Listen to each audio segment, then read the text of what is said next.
Good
morning, everybody.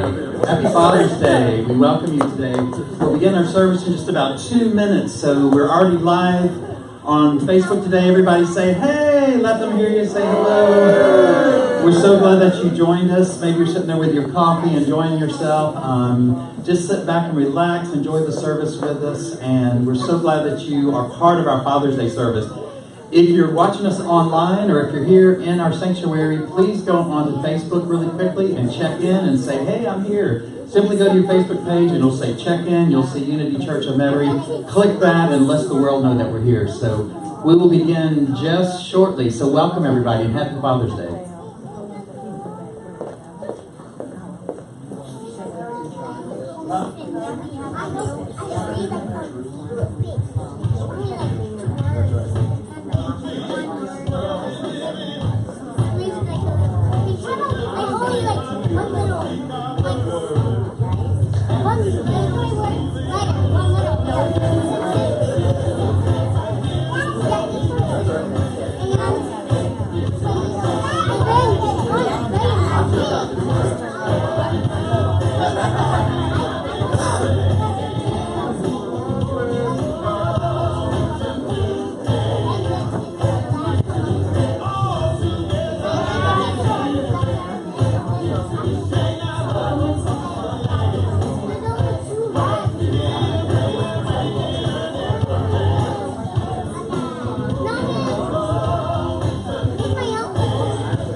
Larry, let me know. Oh, that's, yeah, right. Is that perfect? Yeah. Cool, thank you.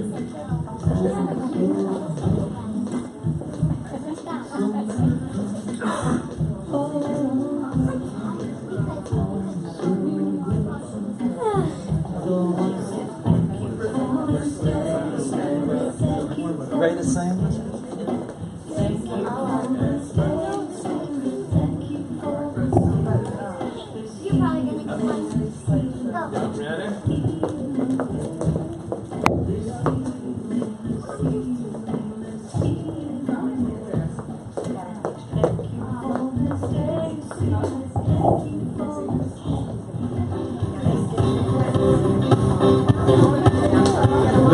everybody. Join us singing this morning. Come together. Look at the person next to you.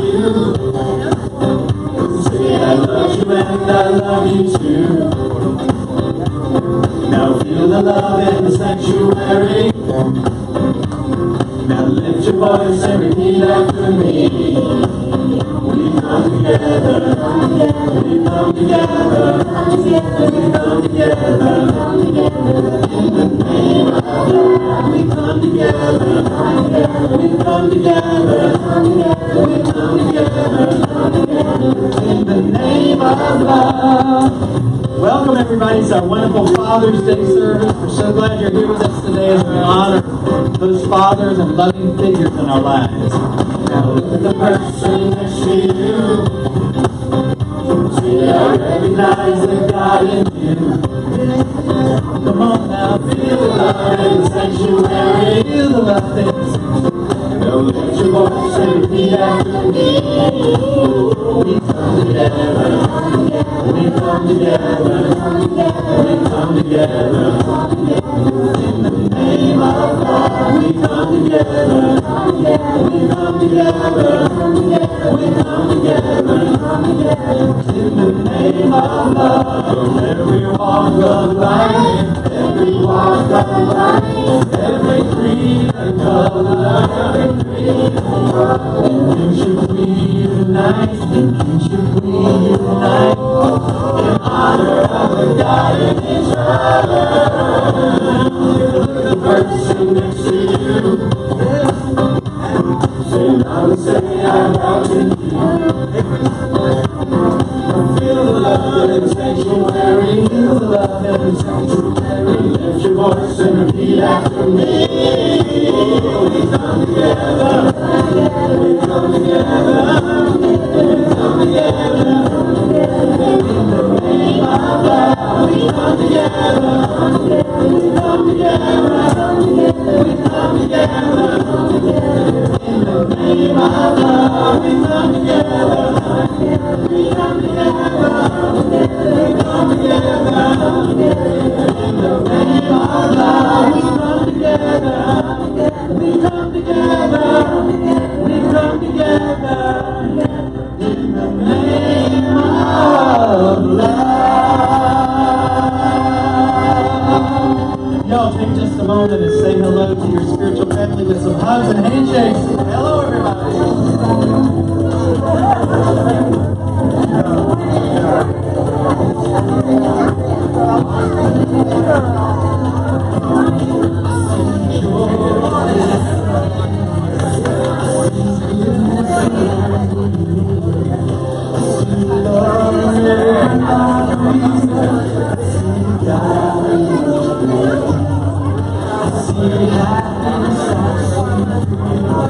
Happy Father's Day!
Last hug, y'all.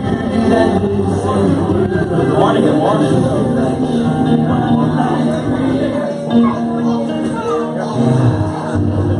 I hope everybody watching today on Facebook can feel the love in this building. Feel all the beautiful and wonderful energy as we come together on this Father's Day service. Everybody feeling good today? I am Jack Fowler, your spiritual director, and I'm so happy to be here with my spiritual family this morning. Let's all just take a deep breath and get settled in. Just feeling the gratitude, knowing that we can come together with those of like mind, celebrating the divine presence in each and every one of us. I love the song we sang in the beginning of the service. We come together by our beautiful friend, Mr. Eddie Watkins Jr., who's been here to sing with us. What a great message it says, that divine presence is within each and every one of us, and we come together this morning in the name of love. Let's breathe in that love together as we bring forth, actually before the kids come up, I want to welcome anybody that's here for the very first time. We welcome you and honor your presence here. Hello. Hopefully you got one of these packets when you came in. It tells you all about Unity, what we do here at our spiritual center and what Unity does all around the world. There's a little slip on the back if you wouldn't mind filling this out and letting us know what you thought about the service. You can put that in the offering at the end of the service. And we honor your presence here and so glad that you chose to join us today. So, speaking of some great energy, y'all, did y'all hear these kids singing this morning? Aren't they awesome? They were amazing. Give them a hand, y'all. I mean, it takes a lot of courage to get up here at that age in front of, at least for some people it does. I mean, when I was little, I was a ham. I was trying to get in front of everybody. I remember one time doing a skating show, and I forced my entire family to come and watch as I skated across my grandparents' basement. It was just really hysterical. What an image that is. But how you guys doing today? You looking nice on this Father's Day, and even Miss Jackson joined us. So, as part of our service every day before the kids go back for our youth program, which we have every Sunday at 11 o'clock, we give them a blessing. Hey there, get waved at. How nice. I like that. I love they give the best hugs and the best waves there is. Before they go to the back to their program, we give them a blessing. And I'd like to remind us all that as we give this blessing, may we send it all around the world. Children don't have to be here present with us to feel the love and feel our support and encouragement. May they remember who they are as blessed, divine expressions of life. So say with me together as we bless these beautiful kids here today. Children of light, we bless you. We see you loved, guided, and protected by God's presence. In New Orleans style, we love you hard, hard, hard. We swear to God. All right, y'all can go to the back. Awesome. And if you wouldn't mind going ahead and silencing your cell phone or anything else that might make a noise, we would really, really appreciate it. So we can create a sacred space together. I think we're so addicted to these things these days. And so this morning, as we come together, we are grateful for this magnificent spiritual family called Unity of Metairie. Here at Unity, we honor all spiritual paths, all religions, all lifestyles. We know that within each living thing there is the presence and light and life of God. And so we honor that this morning. And we begin our service by listening to the beautiful thoughts from our daily word.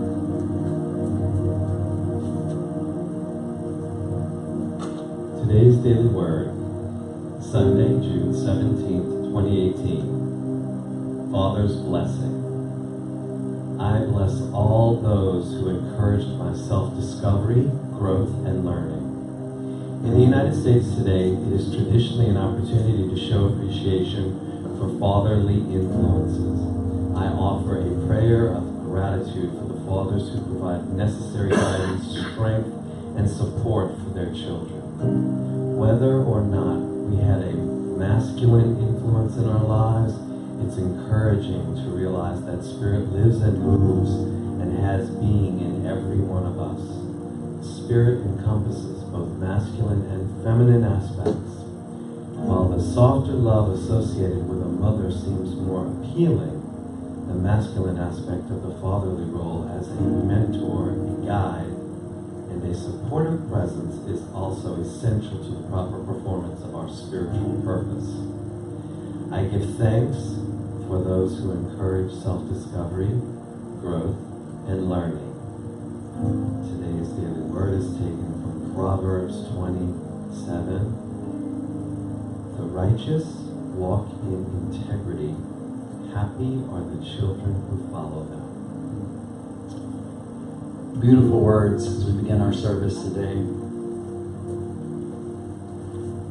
I would invite you to begin to settle in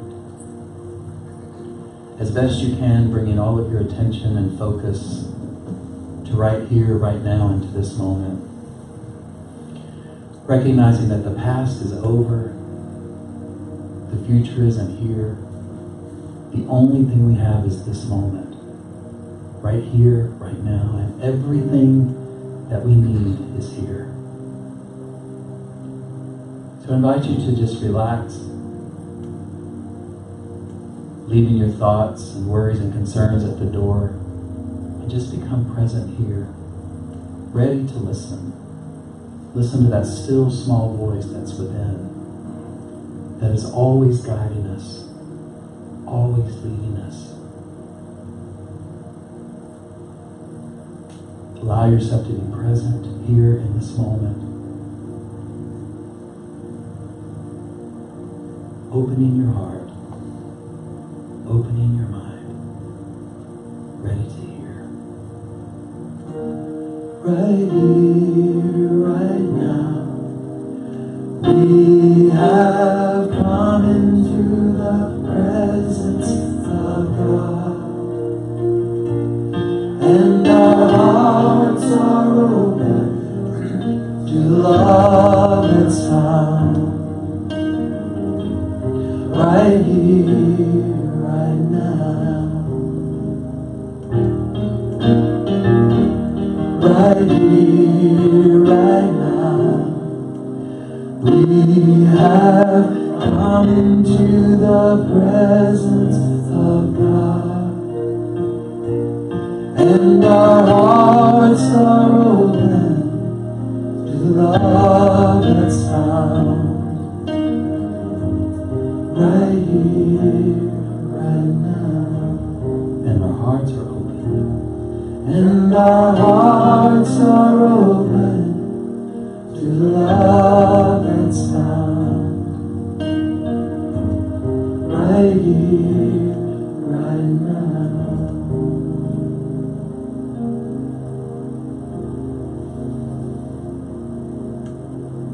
And so we do allow ourselves to relax into this moment, right here, right now.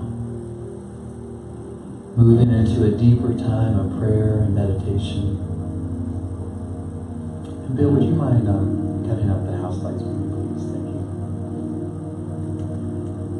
I invite you to relax into this moment, and your body becomes still.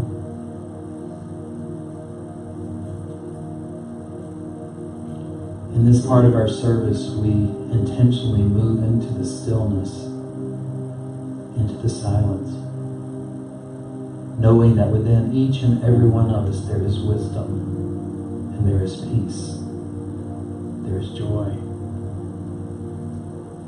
Within you in this very moment, there is a vast well of love and perfection. For you were created in the image and likeness of God. Sometimes in the hustle and bustle and chaos of this world, we forget this. We imagine ourselves with limitations. We imagine ourselves less than who we are. And in the stillness, in the silence, we're gently reminded that we are the beloved expressions of life. And in this very moment, no matter what situation you're experiencing, it is only that, an experience. Within you, in the stillness, is your true, essential self. Timeless, ageless, held in the hands of grace, forever safe in the arms of love. This your true self was here before you were born. It is with you when you leave this experience. It is the one true, eternal thing there is. You are an extension of this life. God.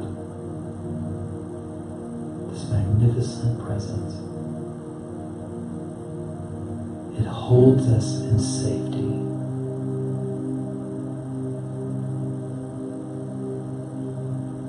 So I invite you to take a journey with me into that stillness.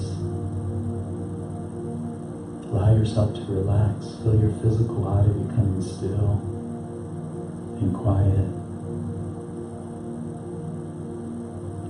Begin to let go of any tension you may be holding on to. Let your legs be free and loose. Let your abdomen relax. Feel your chest. Release any tension or tightness.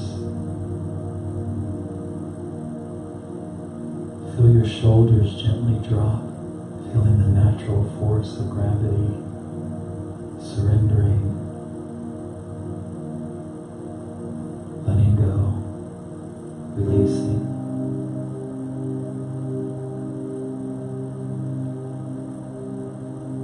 Releasing any tension in your neck, your forehead.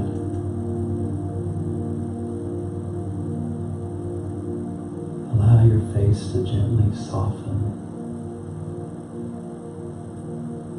becoming still, quiet. As you feel yourself gently supported by the chair, supported by the love of those around you. As you begin to feel an easiness and a lightness and a peacefulness, surrendering.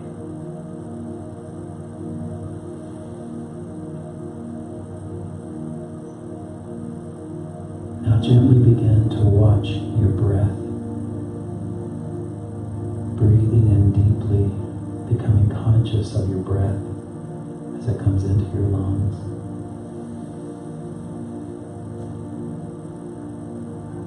And then watching it as you release that breath.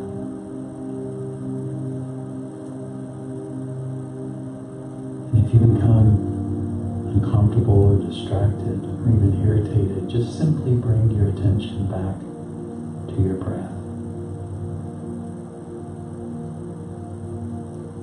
Use it as a focal point, a mantra,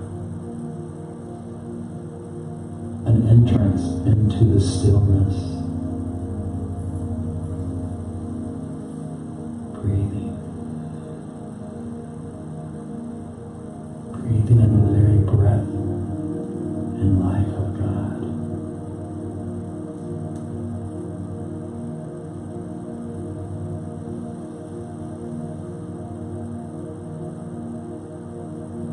As your body completely surrenders and relaxes, take a moment to see what you may be thinking about. What's there in your mind?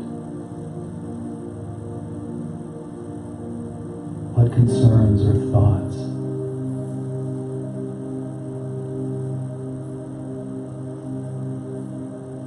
Realize that you have the power for your mind to become still and quiet and empty.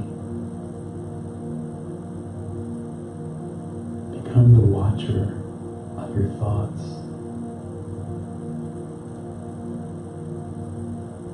Realizing that you are not your thoughts. You are the observer.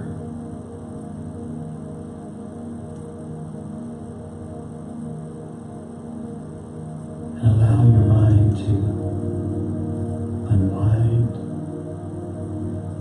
become still, quiet.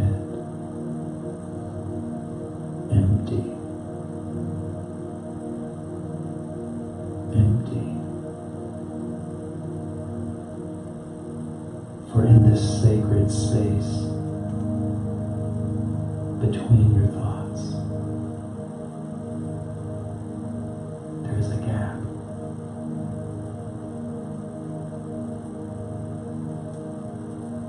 There is a place where miracles happen. This is where healing happens.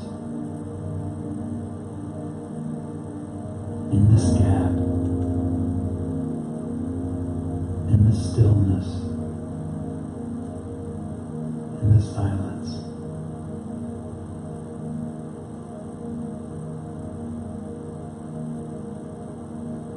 In this gap between your thoughts, you find God. You find yourself. Your true, essential self, created in the image and likeness of God. This is who you really are. Timeless, ageless, forever loving, forever loved.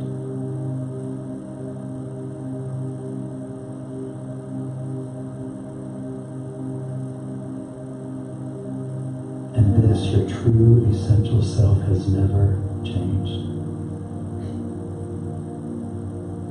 In this moment, you are exactly as God created you. Whole, perfect, complete.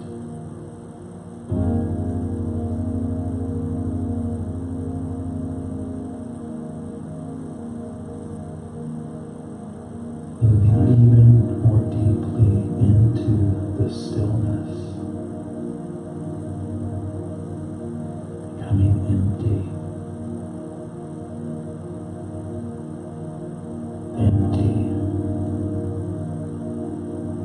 still,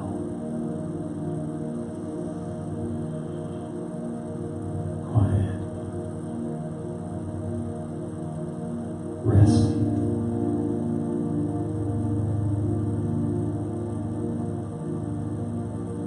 Listening. In the silence.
From this place of stillness, we are only left with gratefulness,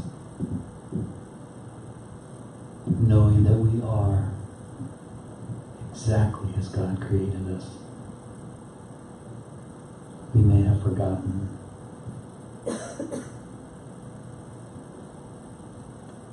We may have become asleep to this truth. But we are here to remind each other. To remind each other of who and whose we are.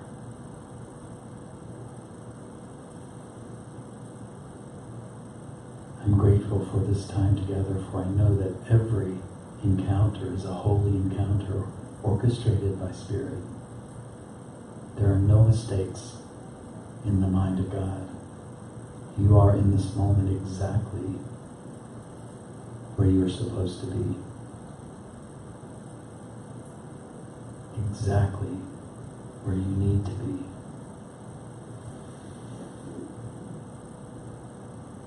And for this time together in this beautiful sacred stillness, we say thank you, God. And so it is. Amen.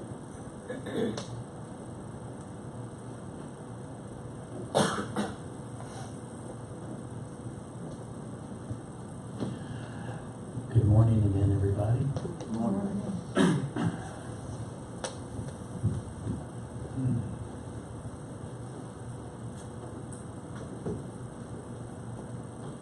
It seemed exceptionally beautiful today, so thank you for sharing in that. So I'm still beaming from our party last week. Our entire service was a celebration of our 40th birthday, and it was a great time. How many people were here? We had a really nice crowd. It was a lot of fun. When I left, when I left Sunday afternoon last week, the word that kept coming up to me was fun. It was just fun. It was so much fun. People sharing about the history of the church, talking about the history of the church. It's 40 years, things that have happened, and just grateful still to all of the people that came before us that kept this place together. There's one person in particular that I'm going to bring back. She wasn't able to be with us last Sunday, and I was really hoping so. She was the spiritual director right before me. Her name is Laura Lisa Wall. She's currently the spiritual director at Unity of Baton Rouge. But I'm going to have her come in the next month or so as an extension of our 40th anniversary, because she and our friend Mike Maslak, who was here last week, along with Annabelle and Cecile and a couple others, kept this place together for a while, and they were considering not even being here. So I'm just grateful, because I do believe we're here for a purpose. We are here for a holy purpose, and I know that I'm here exactly where I need to be, and it's thrilling to have been here now 5.5 years, and that still freaks me out to say that. I just can't even comprehend that. So obviously today is Father's Day. It's really interesting because, Mother's Day, we make a big hoo-ha about it. They say, I have friends that work in restaurants, and they say that Valentine's Day is the biggest restaurant night. So Valentine's night, that's the biggest one of the year. But you know what lunch is? The biggest lunch day is Mother's Day. And we do a big ha-ha. We did back, I guess a couple months ago when Mother's Day happened, we had roses for the mothers. And I was looking online at stuff maybe to do for the fathers today, because I was going to try to do something, but I didn't want to do anything cheesy. And believe me, all the stuff that I saw was really cheesy. I went on this site that said, interesting things to do at a church service for Father's Day. And one of them was like, get Cracker Jacks and like have somebody come up and play Take Me Out to the Ball Game, and have somebody hit Cracker Jacks with a bat out to the fathers. Who thinks this stuff up? I mean, they were scratching at the surface about what to do. And I really racked my brain, and I thought, I don't know really what to do that would really be genuine and authentic. With mothers, it's great. The roses are beautiful for Mother's Day. It just is something meaningful. I don't know if the guys would be so excited about getting roses, or maybe so. I mean, this is a new day. Who knows? Give out power tools. Power tools, yes. We'll have a power tools silent auction after the service. But I want you to be thinking about something, because what the conclusion that I came to for all of you that are fathers, And this can be a biological father or just anyone. If you've nurtured anyone or taken care of anyone, you're considered a father too. I mean, there's no limitation to that. You don't have to have a biological child to be considered a father. I know people that volunteer for the Boys and Girls Club that don't have children, and man, those guys and girls that volunteer for that are powerful father figures for these young kids. So, and many of us didn't have great relationships with our biological father. It was always interesting to me as I grew up because I had a great relationship with my father. We were very close and he was very supportive. I mean, he drugged me to music classes when I was little. Many of you know he was a minister, and he always used to say, "Oh, one day you're going to be a minister." And I was like, no, So never say never, He is rejoicing in his heavenly state, whatever that is for him today that I'm doing this. And he got the last laugh, actually, because I said I'd never, ever do this. And he didn't get to know that. My mom got to know it. She'd say, "Well, your dad would be so excited." But I was very close to my father because he practiced what he preached. That's what he taught me, was he said something, and even though the teaching of the church that I grew in was much more traditional, of what we more think about in church, and I don't really accept all those ideas anymore. That doesn't mean they're wrong or bad. They just don't work for me anymore. What I saw about him was that he passionately lived the ideas that he talked about. When he talked about helping those in need and things that said from the Bible, the beautiful ways that we give, he did it. He went 3 times a week to the hospital to visit with people, even if they weren't from his congregation. He was so proud of his little hospital clergy sticker. He got to get one of the little, parking spots in the front. I was thinking, man, I need to get one of those, and pull right up to the front and zoom in. But he went sometimes 3 times or more a week to the hospital just to encourage people and visit them. And he had the church do a community outreach where they would make suppers and, lunches and suppers sometimes too, and they would take those to needy people in the community. And if someone was sick, he didn't call you, or, they didn't have email back then, and he wouldn't even know how to run it, but he didn't call and check on. He went to your house and said, "I'm going to sit and pray with you." And he would spend hours with people in prayer. And that's what he showed me. Even though the ideas and beliefs were different, he was so committed to what he believed. And I know for me, that's why I'm so committed to sharing what I believe to anyone that wants to listen. And also, I'm grateful for the fact that I've finally come to the point that everyone else thinks and does differently and is on their spiritual path. So if you don't like what I have to say, that's fine too. We can all go on about our business and agree to disagree. None of that even matters. That's how we find peace, by the way, if you haven't figured it out. When you allow others to be exactly as they are without resistance, and allow the world to be doing exactly what it is without resistance, guess who gets peace when you do that? You. Because anybody that you rail against on Facebook and scream at the computer screen about, they don't even know who you are. They could care less. Guess who gets the high blood pressure? It's you. And my dad taught me that very lesson too. He just let everybody be who they were. He spent a lot of his time whistling, which I tell you, when I was a kid, it drove me up the wall. Remember that song, "Whistle While You Work"? My dad was one of these people, and I'm not this. He got up every day at 5 a.m., eyes popped wide open. He was wide awake. He didn't have that 2-hour zombie period like I have. Anybody else know that? You don't want to talk to me before I have coffee. Even my cats run, before I have coffee. And he would get up at 5 a.m. every day, happy, whistling. And he expected, because he was like that everybody should be like that. He would come in my room and open the door whistling by about 5:30, and I just wanted to, it was crazy. But he was so committed to what he believed, and I'm so grateful that he passed that on to me. He was also known for his world-famous homegrown tomatoes. We had tons of tomatoes. My mom would always be upset because the entire backyard was taken up with tomato plants. You couldn't put anything else back there. And people would come from far and wide to buy his tomatoes. He had a truck, and people would come up. He'd get half of them away, though. He lost half the profit. But he was such a great teacher for me, just very committed to life. And he loved what he considered God, what he considered his Lord. He just loved that so much and devoted his entire life to that. Some of you may know this, that my mom and dad actually met at ministerial school. That's how I ended up being born. My mom was 16 years old. She had gotten out of high school, and she went to ministerial school. Now, they wouldn't let women back then actually enter into ministerial school. She went to this, what they called a Bible college, and was learning to be a teacher.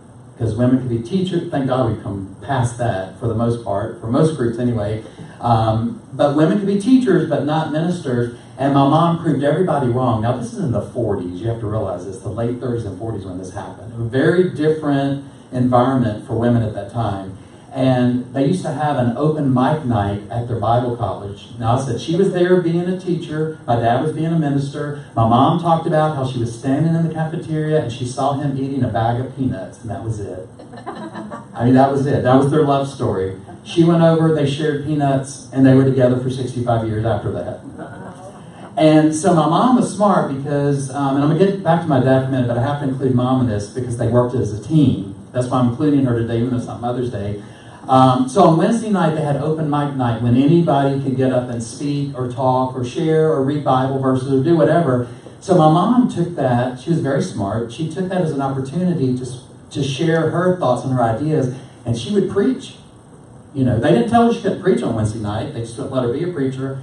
And by the end of their time there together, which was a couple of years, her sermons was a packed out crowd. My mom's name was Cora. They were going, is Cora speaking this Wednesday? Cora speaking this Wednesday? And she was like the star preacher of the entire thing. And every Wednesday night when they had this open mic thing, she would pack the house out. And by the end of all of that, they could not deny her her ministry license. As a matter of fact, she was the first woman ordained in the Pentecostal movement. And so my father and her became partners not only in life and in love for 65 years, but they also co-ministered. Everywhere they went, they were co-pastors. And they were so committed in the beginning, no one would hire them, no churches would hire them in the beginning. They ended up at a wonderful church over in Mobile, Alabama, where I grew up. But in the beginning, they would travel. Does anybody know what a brush arbor is? Have you ever heard about this? Well, I need to educate y'all about some of these old religious groups. So they would go into a city, usually a small city. They would literally cut trees and make benches and make a fortress out of bushes and leaves and stuff and make like a church, a makeshift church. And they called it a brush arbor. And they would have a revival. They would just pull up in their trailer, park it, have a revival, get the word out, and all these people would come and they would have church every single night.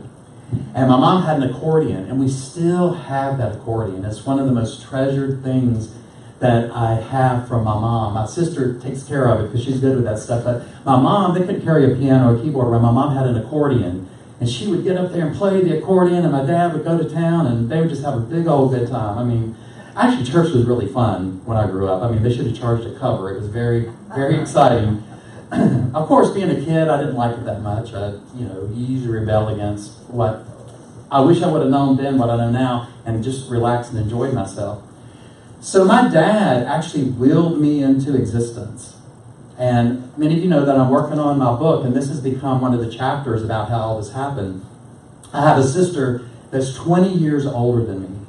So my dad's biggest wish for life was to have a son.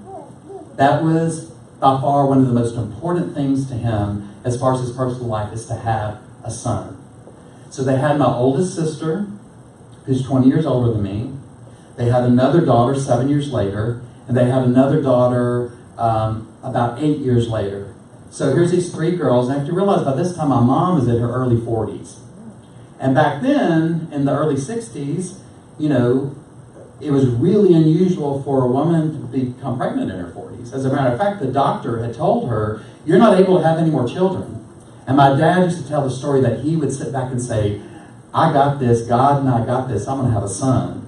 And my mom would say, I am not Sarah from the Bible, I ain't having no kids, I'm too old. What do you think you are, Methuselah or something? And he prayed and prayed and prayed. The doctors had told Mom she couldn't have any more children. Well, she got sick, and actually when she was 40 years old, she got sick, and they thought it was her gallbladder. They were going to do surgery on her, and they put her in the hospital, and when they were doing tests for her surgery, they were, oh my God, it's not gallstones, you're pregnant. It's like, what? And my dad was like, yeah, all right. He knew. He knew. He literally manifested me into existence. So this chapter in my book is called The World's Largest Singing Gallstone. That's what I consider myself now, is that. But I was going to ask, sometimes we do church a little bit different, and today I was going to think about doing that. Stevie Weavy, can you cut on the wireless mic and maybe bring it up a little bit? Is there anybody here that would like to share something about their father? And like I said, it doesn't have to be your biological father. It could be anyone that nurtured you or was that presence within you, that protective presence, that male figure. I love that the Daily Word said today that God is not gender at all. Sometimes we say he, but that, I don't know if it's right to say he, she, or whatever, but God doesn't have gender at all, and we recognize that in unity. But what I'm talking about here is it could be a biological father, but it could be someone that just helped you out and encouraged you and nurtured you. Maybe there was an event or a special occasion or something that they did. Like for me, my father taking me to music lessons, spending a fortune. They took me, not only did he spend the money to do it, he actually took me himself. Hundreds and hundreds of piano lessons, violin lessons, bassoon lessons, anything that I wanted to do, he supported me and took me. And that's one of the things I can be grateful for about him. And also him being so passionate about his beliefs. So would be brave enough that would like to share about a fathering, nurturing figure in their life? All right. Right here to Catherine. I was going to say, you guys are some of the biggest loudmouths I know, and then when it's time to speak, we clamp up. Okay. Hi. I was very fortunate. My father also had me at 52. So mother was about 40. But my father was extremely nurturing. Mother was not. She was very brilliant, but not. Really mother material. So dad had to do it all, and he did. And for a man to do that in that time period, it was the early 70s pretty much when I was here. He was always validating and kind and loving. And he always said, he reminded me of Eddie Albert, he kept his fingernails very clean. And he was very, very much an old school gentleman type of person. And the other thing about father, that he was past the age in World War II to have to serve. But he made a choice to volunteer because he felt it was a duty. And he served in, they did not have an Air Force at that time, so he served in the Army Air Force. And he drove a plane in Okinawa and picked up injured people from the field. And as I do have some photographs, believe it or not. Oh, cool. Very some black and white, because he was a photographer. He was also the first person, he only had a 10th grade education. His father had polio and passed, so he had to take care of his family, dropped out of school. And yet went on to be the writer for the presidents of General Motors and United States Steel. And again, like you, when I was in ballet, he moved to New York at the end. I was 11, 12, 15 years. And that's where he passed. I lost him when he was 17. I was 17. Mm-hmm. But he went up to New York, and he was retired by then. And every day my daddy every week he'd go to the library with a stack of books like this, and he'd just read, and he was a big reader. So he instilled that in me, and my kids did get that from me at least. And one's an engineer today, and the other's doing a PhD. So kind of passed down. But yeah, he was a wonderful father. Awesome. It sounds like he was almost like a single parent in a way, even though your mom was there present. Anybody else? Maybe one or two more? Anybody brave enough? Crystal? And hold the mic a bit so okay. All the Facebook people, this is Crystal speaking. Yeah, I just have a funny little story. You mentioned practicing what you preach, and my dad was, when he was young, he was pretty bad. He was into all kinds of mischief that he shouldn't have been into. He had me, him and my mom were young, early 20s, late teens. And he said as soon as I was born, he decided to clean up his act and go to church and do the right thing. And today I can honestly say that looking back, he is the most honest person that I've ever